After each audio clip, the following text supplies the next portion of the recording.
This is a country on the edge of Europe. We're crossing it by train. If Portugal were a wine, it would taste of passion and love. On the trail of secrets.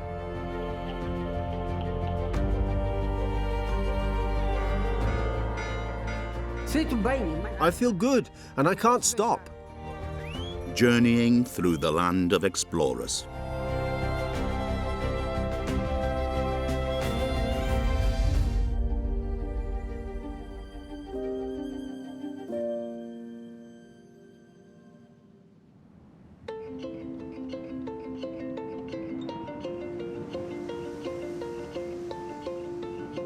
This is the place where the earth ends and the sea begins, say the Portuguese.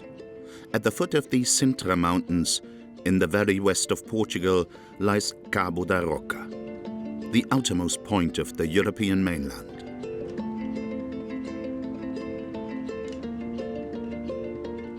For many years, Sintra served as a summer residence for the Portuguese kings. Many palaces are located here, making the place still a popular destination for excursions.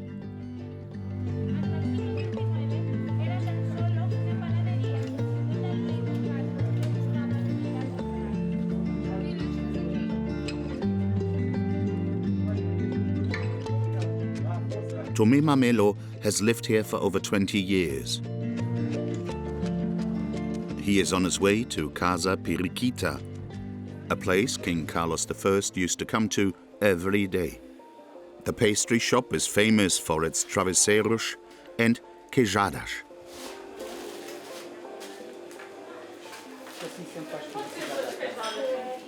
A surprise for his wife Maria.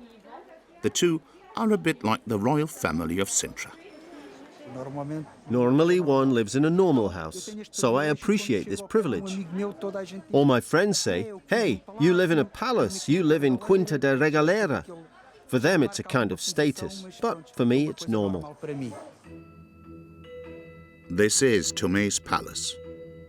The Mamelos are not rich or aristocratic. They work here as janitors, service apartment included.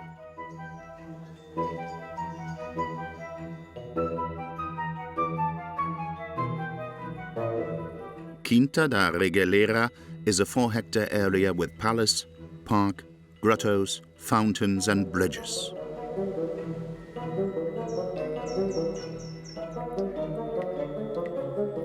Formerly the private property of very rich Portuguese, today it is open to the public and part of the UNESCO World Heritage Site. Above, an enchanted park. Below, a branching labyrinth of tunnels.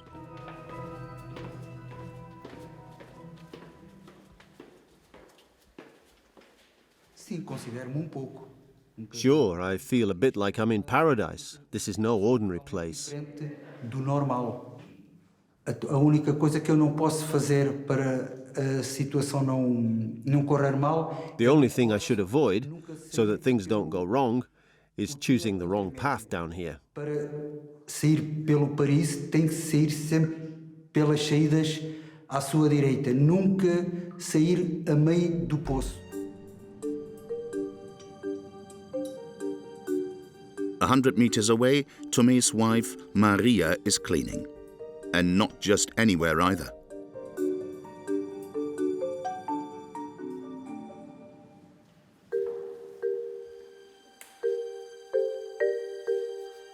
The Mamelos once applied for a very ordinary-looking job advertisement as janitors, and got it. Before that, they were simple people. And nothing has changed.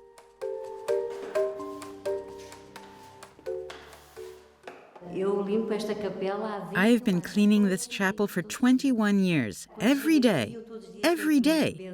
Whenever I come here, I pray. I'm religious. I'm grateful for all the good things God gives me every day. Que agradeço todos os dias o bom que Ele me dá. The two are the only ones who stay here when all the visitors are gone. Then the place belongs only to them. Look, what a great night. Oh, yes.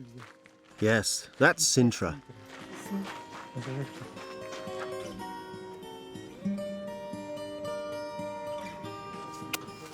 For as long as they continue to do their job at Quinta da Regalera, Maria and Tomé will be allowed to stay.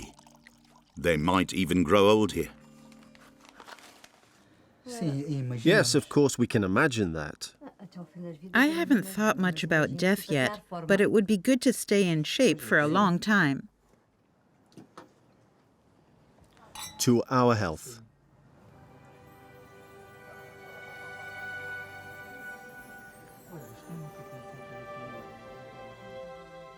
The next morning, our journey north starts here in Sintra. It goes up to Porto, then through the world-famous Douro Valley, up to the Spanish border in the east.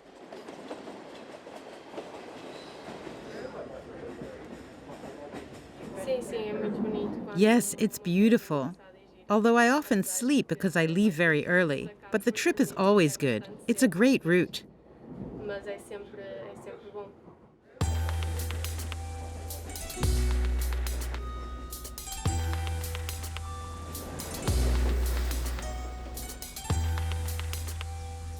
Less than an hour's drive and we reach our next stage destination. At the time of the royalty, there was much more going on here.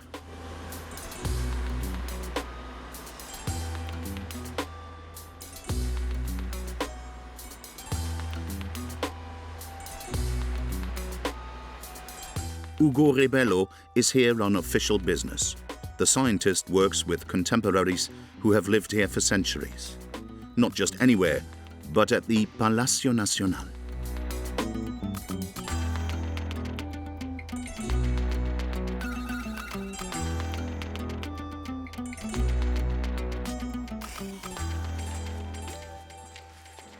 Ugo's offers an 18th century library.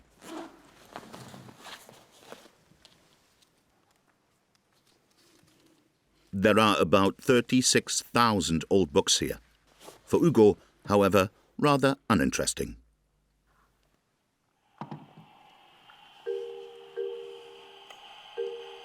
He uses the ultrasonic detector to pick up scent.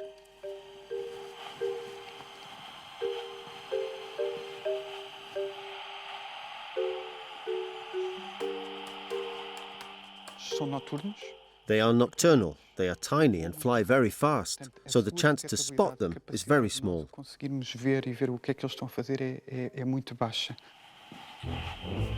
Ugo is Batman. In the old masonry, he looks for bats.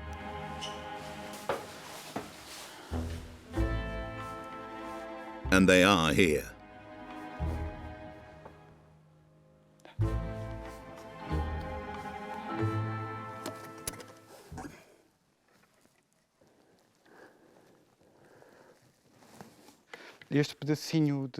This small fecal sample could provide the next evidence of what service the bats of this library can offer. Namely, eating the pests that nest here.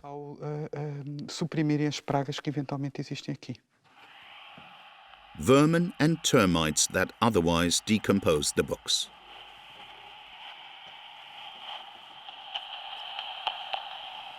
These bats. There they are. These are the sounds of bats that are probably still in their shelter, but I recorded them. No abrigo, mas já apanhei aqui uns cliques.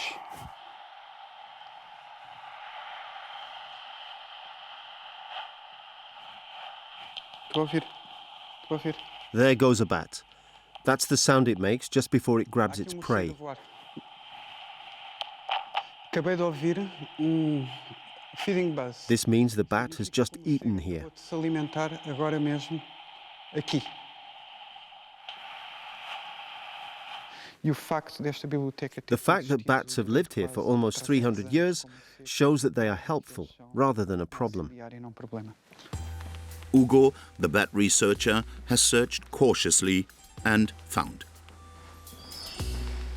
Hugo and the night watchman are having a little chat. It's been a very busy night. Lots of animals, says Hugo. They wish each other a very good night.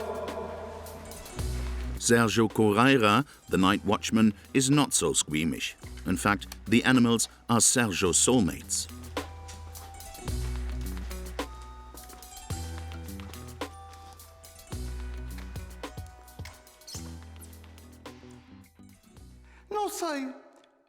I don't know. I can't fly, but we both like the night. So we have a certain similarity. It's fun to be here at night with the bats. It's cute to watch them. Como tal, e é entretenimento quando a gente estamos aqui à noite a conviver com eles. É giro de os ver. The bats whisper softly to him, "Good night." If only Sergio could hear it.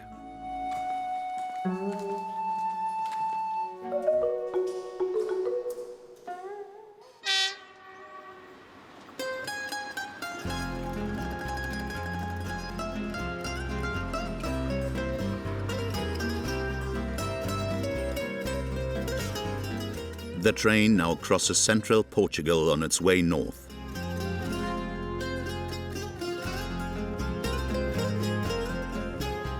From here, from Óbidos, it is still a good 2 hours to the next stop.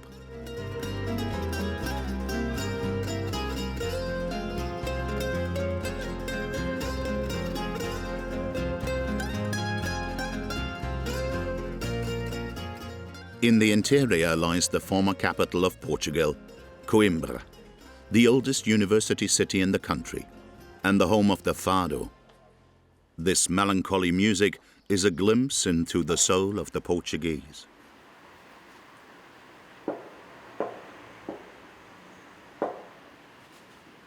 Fernando Meirelles makes the right instrument for the job, the Portuguese guitar. He is one of the few who still builds them. Without it, there would be no Fado. It's very meticulous, tedious work. Besides the wood, I use only natural materials when I build instruments. No varnishes, no synthetic adhesives. The whole thing is a very delicate process. It takes me about 2 months to finish a guitar.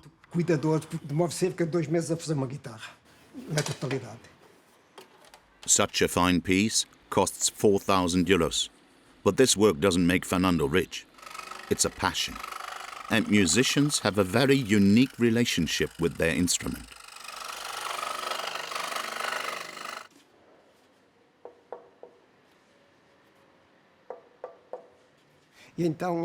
Some guitarists say that the Lisbon guitar reminds them of the body of a woman who has very wide hips. And the Coimbra guitar more like a slimmer, more elegant body shape. Fernando doesn't put all his eggs in the Fado basket. He also builds other instruments. The main thing is to be special.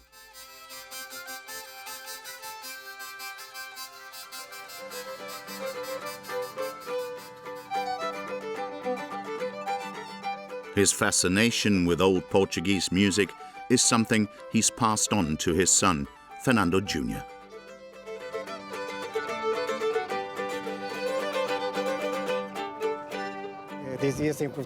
There are 3 important things in Portugal: Fado, Fatima and soccer. Today, Fado sounds more modern and also appeals to younger people. Fado is to the Portuguese what the blues is to the African Americans. So Fado then is the Portuguese blues.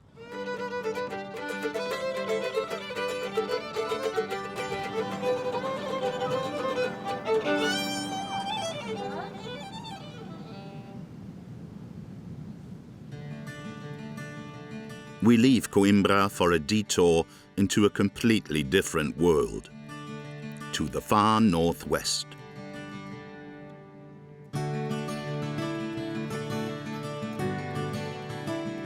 Peneda-Geres is the only national park in Portugal, a pristine area with wild horses and happy Barossa cattle.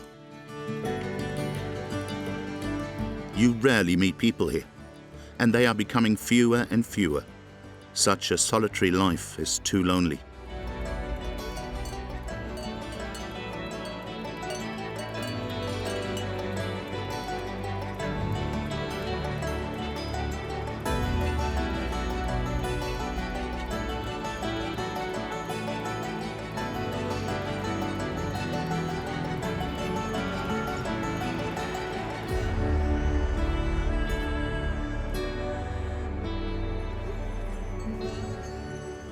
There are two who still want to stay here.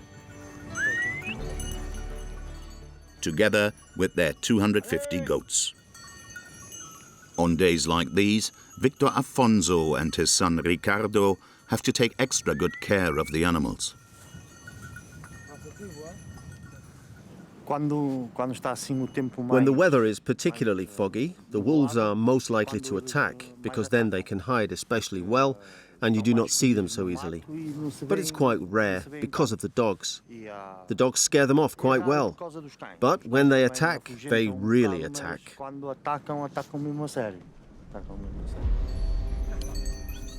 Duque is Victor's ally. A Castro Laboreiro, one of the oldest breeds of dogs in the Iberian Peninsula. He can smell wolves.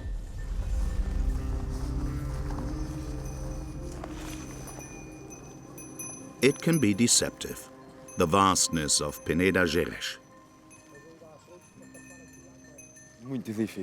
It is very difficult. In fog, you can get lost in the middle of the mountain. It's enough to go a little to the right or to the left or back, and you no longer know where you are. And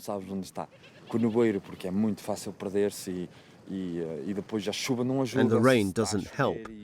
If you get lost here in the rain, it's very dangerous. Victor used to live in Nice on the Côte d'Azur. After that, he had a cafe in Paris. But there was always the desire to return to his homeland.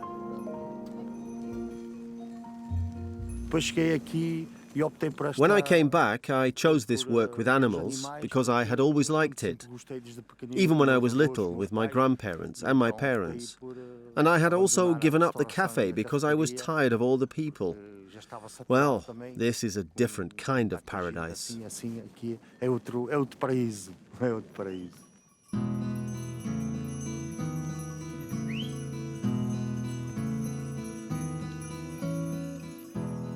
Today, the wolf left them alone. Victor spends every day with his goats in the mountains.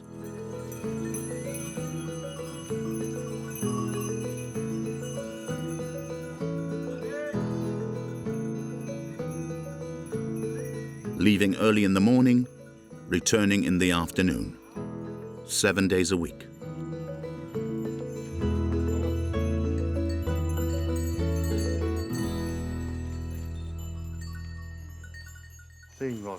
Yes, I like it.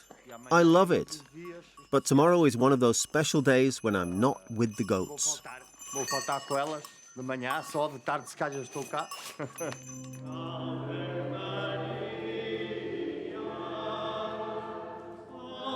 Every September 8th is a special day of celebration in Peneda, Victor's home village.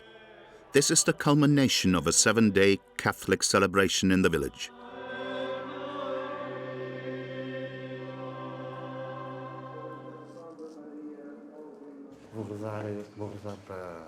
I pray for good health because that is important for the work, for God to watch over us people, for world peace, and that everything returns to normal.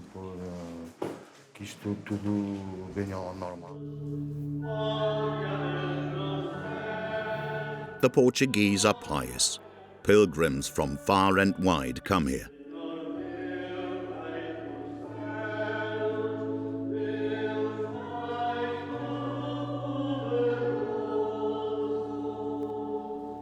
This service is one of the most important in all of Portugal, and in the midst of nowhere.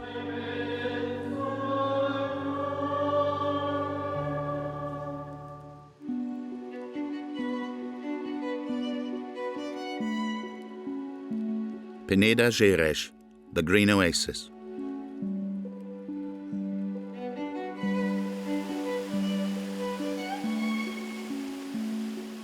Tourists still come here rather rarely. It's almost a miracle that this region has kept its magic to itself.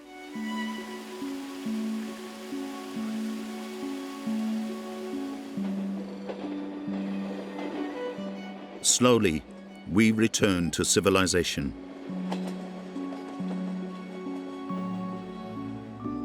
Here too, in Braga, the people claim to be particularly Catholic. So it's no coincidence that this workshop exists here, which has hardly changed in 90 years.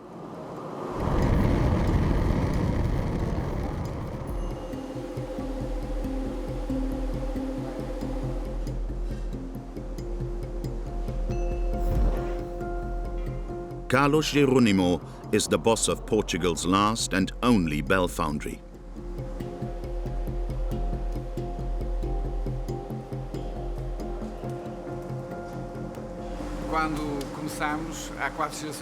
When we started 4 generations ago, there were about 6 bell manufacturers in Portugal. We then adapted and expanded our company. Now we not only cast bells, but also make bell mounts and clockworks. Because if we only had the foundry, we probably wouldn't be on the market anymore.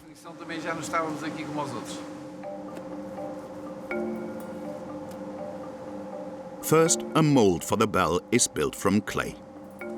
If José fluffs it here, the actual bell will later ring off-key, or not at all. 2 screws are inserted here. The template is then attached to them. We turn this around. This is what we call the grill. The mold is then fired on this.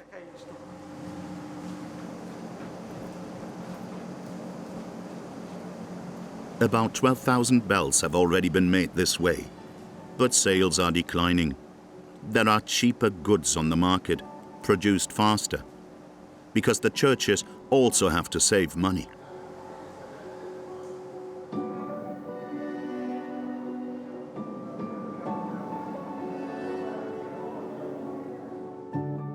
The monastery of Tibainge in Braga. The Jerónimo bells also hang in the former Benedictine abbey. They are rung by Fernando Silva.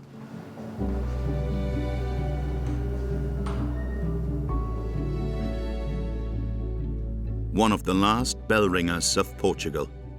He has been ringing the prayer bell here for ages, even at the age of 85.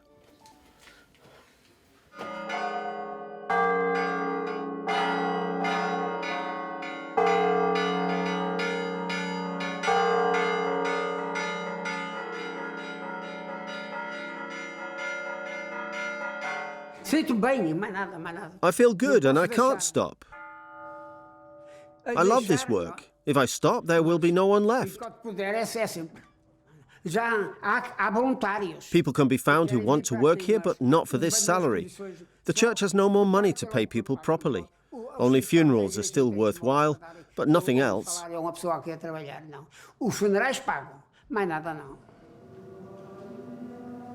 The most pressing problem, however, is to be solved by Carlos Jerónimo.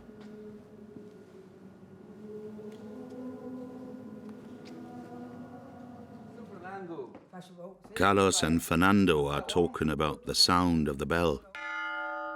Fernando reckons it sounds different when it swings back. Carlos wants to take a look at that.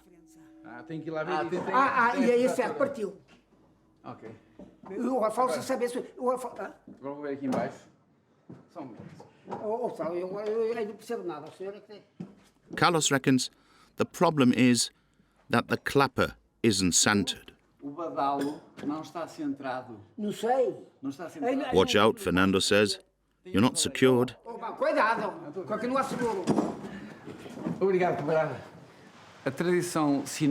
The church bells in Portugal have a great tradition in our country. But we have lost an important heritage, that of the bell ringers, because there's no support and no commitment from the Catholic Church to maintain the manual operation of the bells. And this is difficult, because now there is a lack of young people. Público e também da Igreja Católica em manter os toques manuais, porque é muito difícil pela falta de pessoas. Carlos wants Fernando to ring the bell once again.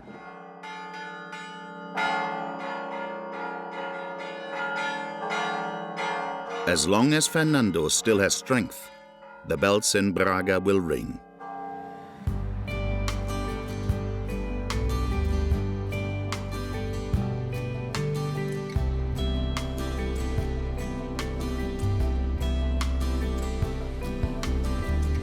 We are back on the Atlantic coast, just before Porto, the Praia de Espinho.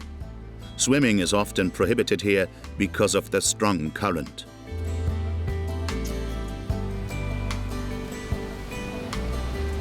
But most people here don't care about that, because surfing is allowed.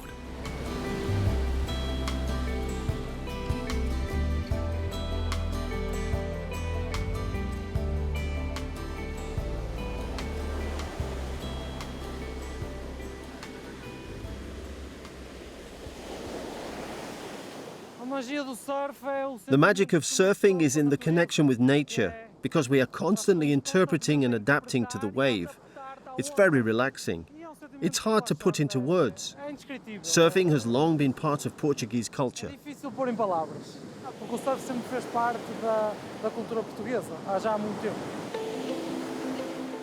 No wonder, with 832 kilometers of coastline.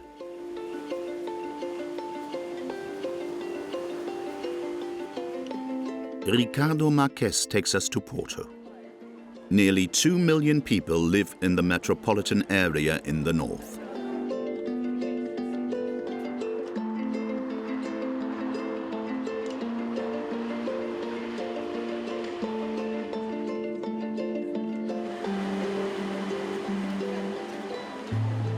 Porto São Bento is one of the most beautiful train stations in the world.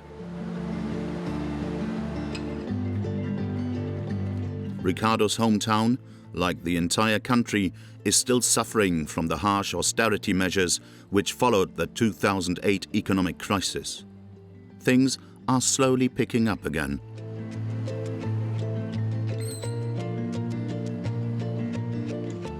Old stores are closing, new ones are opening. Ricardo could also make a smaller model, always to the customer's taste. At the gates of the city, Ricardo Marques has found his niche. The most difficult part is the development, combining the aesthetics with the function. And then we have to design a model that is suitable for most people in terms of size and weight.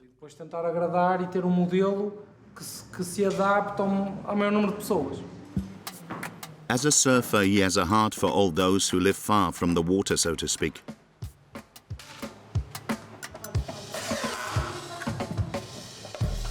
Because what looks like a simple skateboard at first glance is actually a neat Portuguese innovation.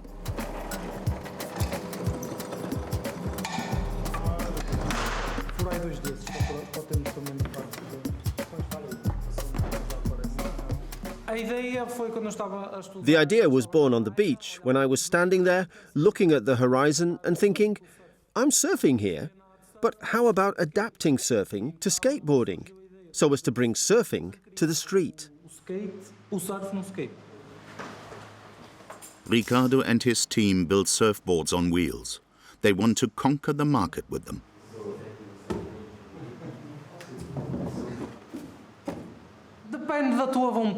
That depends on your ambition and on your way of doing things. But hard? Sure. You need some willpower. Okay, I'd say a lot of willpower. But I'm going to be rich, of course. That's why I'm here. That's the goal.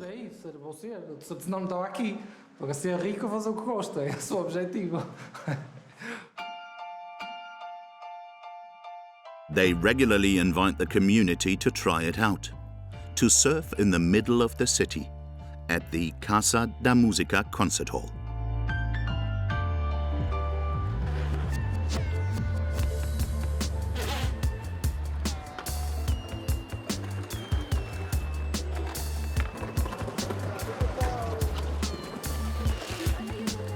Yes, it must be that loose.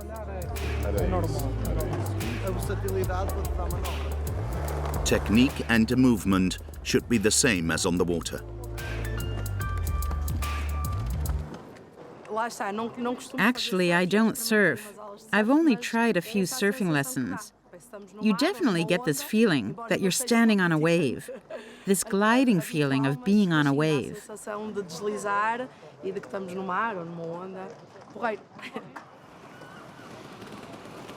For Ricardo, his small startup has brought the perfect work-life balance.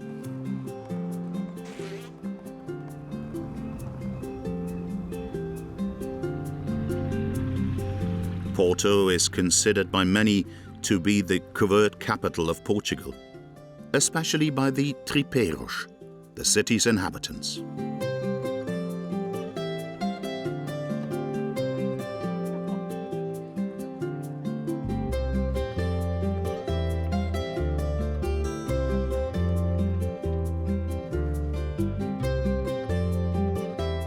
The Douro River leads us further east. Here lies the valley that bears its name, the oldest wine-growing region in the world.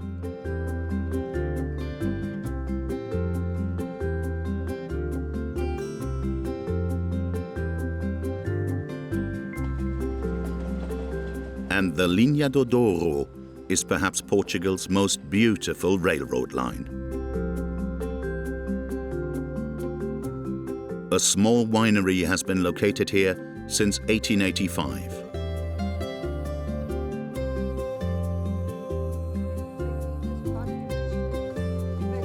Laura Regoeiro is the family heiress of Quinta Casa Amarela. She is at home here. In fact, I like to say that these vineyards are my garden. Here I pick these flowers and leaves that have such wonderful colors. It is the sixth generation to make port wine and is rooted here.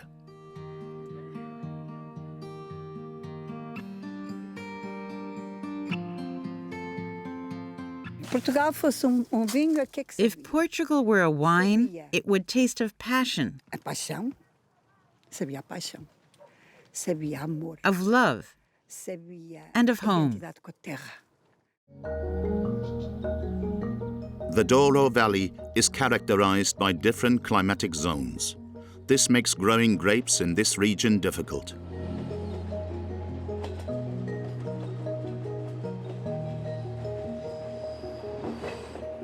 For Laura Regoeiro, the most stressful days of the year are about to begin. Harvest time is the culmination of a whole year of hard work. And we always ask that St. Peter help us with the weather. Laura is on her way to Pinhao.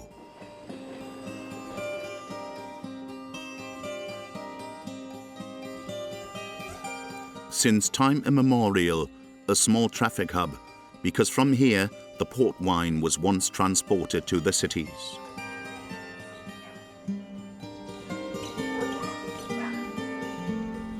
Just 2 hills away are the vineyards of Quinta do Come, where childhood memories are grown.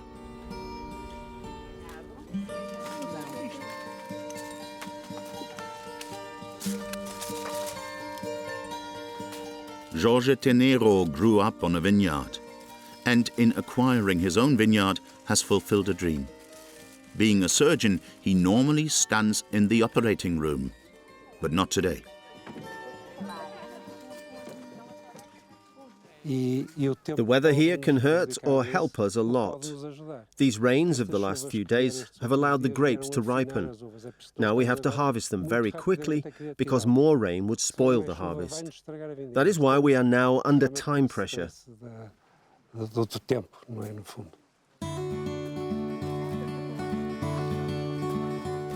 Now we can see if the work of Jorge and his wife Claudia is bearing fruit. They don't have a lot of experience, but they are good acquaintances. Hello, Claudia. Everything okay? I thought I'd stop by. We can't hug these days, but nice. All good? Her friends have supported Laura from the beginning. Whenever Georgia needs something, I'm there for him. I think that the new producers who set up shop here bring enormous added value. They may not have as much expertise, but they have a great passion for the region.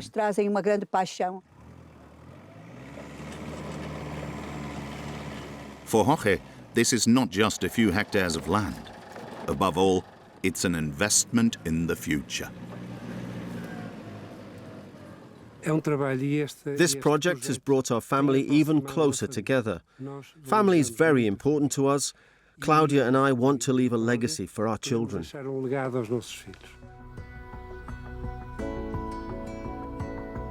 Frederico, Jorge's son, has summoned a few friends.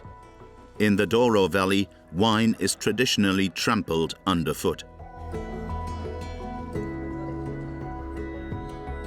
Frederico checks the results of a year's work and the alcohol content.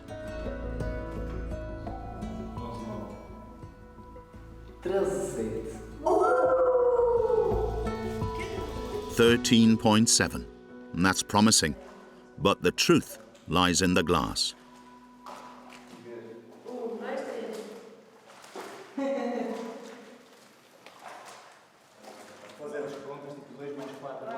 The grapes have really good alcohol and acidity, and they're very productive. I think it will be a good year. The wines will be more elegant, a bit fresher, and not so heavy. We have thus achieved our goal. Não tão cansativos, acho que realmente vamos conseguir esse objetivo este ano. And now, Frederico also has a reason to celebrate.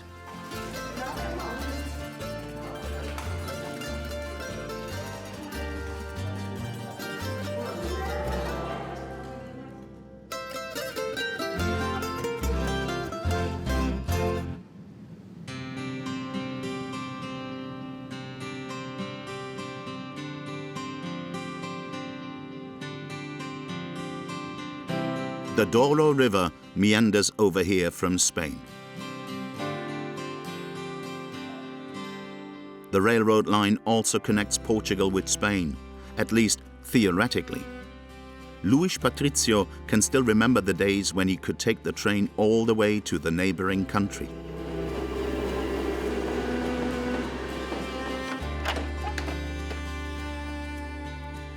Today, there is still a train, but only on the Portuguese side.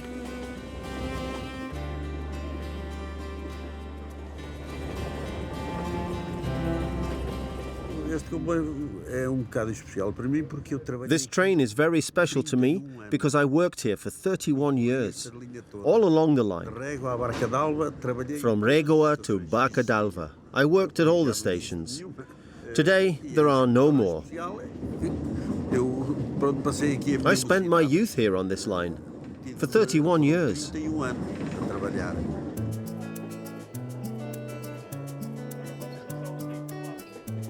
The Linha do Douro is now a dead end.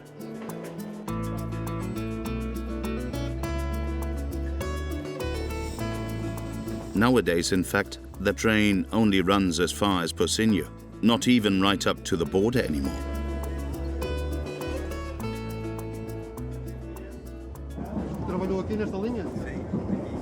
The conductor is interested to know whether Luis worked on the line. And of course, he even was a station master. Things have changed, but the landscape is still the same. They arrive in Pocinho, the end of the line, at least for now.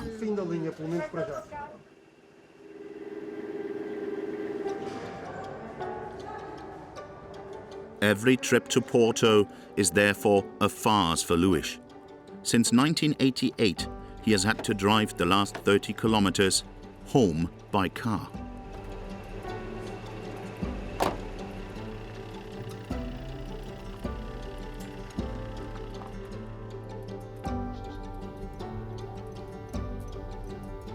Luis lives in Barça d'Alva, right on the Spanish border. He is 80 years old and knows everyone here. Barça d'Alva used to be a lively little village. "Damn it, open me up again" is emblazoned on the rail line.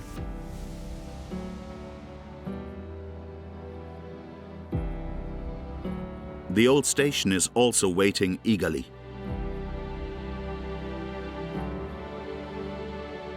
This was once Luis' second home. This is where he dispatched the trains to and from Spain.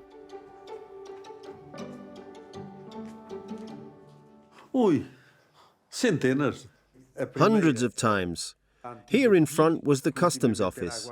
There, the passports of the passengers were collected and later returned. And back there was the waiting room. Then the station master's office. And next to it, the waiting room for the first class. And back there was the restaurant.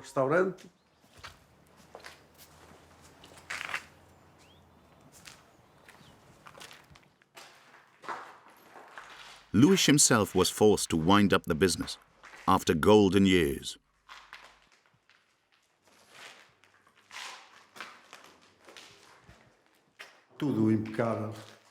Everything was immaculate, everything accurately painted, everything nice and clean. There was an employee here who was a customs officer herself who cleaned every morning. Before the employees came, she cleaned everything.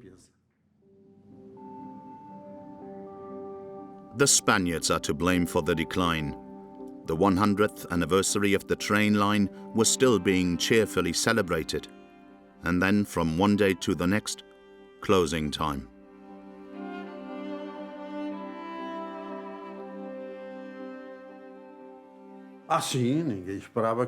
Well, there was a little rumour going round, but no one expected it to happen so quickly. And then, of course, we were all upset. But we had to endure it. Shortly after the Spanish cut border traffic, the Portuguese railroad took Barça d'Alva completely off the network. Will a train ever be running here again from one country to another?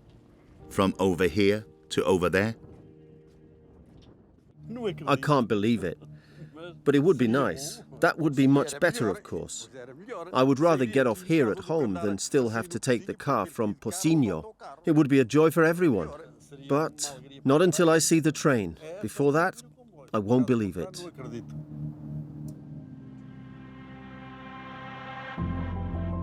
Here in Barça d'Alva, our journey from the Atlantic coast to the Spanish border in the northeast ends. Through a proud, dreamy, and unknown Portugal.